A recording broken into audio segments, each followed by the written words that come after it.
Les émotions. S'il y a bien quelque chose de réel dans ce monde de plus en plus virtuel, ce sont bien les émotions, donc nos ressentis, qui nous permettent d'expérimenter la vie dans nos interactions avec les autres.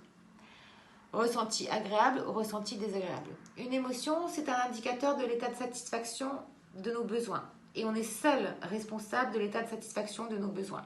Sauf que bien souvent, et dans la plupart des cas, on laisse le pouvoir à l'autre. Pourquoi? Parce qu'on s'est coupé de nos propres émotions.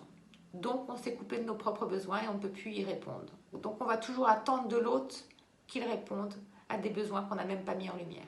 Et pourquoi on fait ça? Parce que notre inconscient, qui a un âge de 7 ans, eh bien, il a appris à faire comme ça.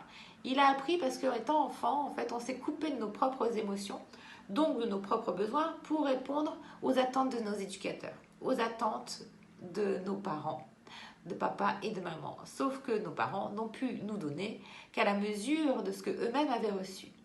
Donc, si nous n'avons pas reçu en fait cette nourriture, ce socle solide de confiance, de sécurité, de joie, d'entrain, d'optimisme, de plaisir,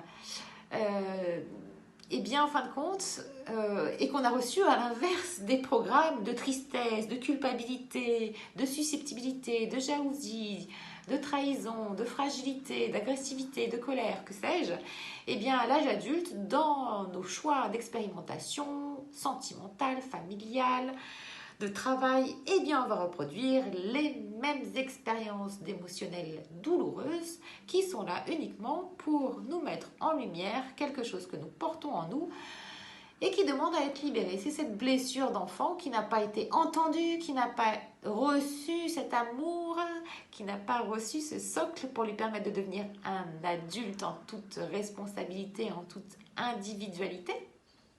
Et donc, il va toujours, cet adulte, aller chercher une source d'approvisionnement extérieure et qui, en plus, se laissera happer par ses émotions, se laissera prendre par les émotions des autres. D'où le fait que tu peux très bien donner beaucoup plus de pouvoir à l'autre, beaucoup trop de pouvoir à l'autre dans tes décisions, dans tes choix, dans tes actes, et tu vas ensuite répéter ce triangle infernal bourreau, victime, sauveur. Donc, mettons en avant notre intelligence émotionnelle qui est l'intelligence du cœur à la rencontre de ces blessures d'enfant pour pouvoir les libérer et transformer ces émotions désagréables en émotions agréables et pour ne plus que l'intelligence artificielle prenne le dessus sur notre intelligence émotionnelle, mais bien l'inverse, que l'intelligence artificielle soit à notre service. Très belle journée à tous.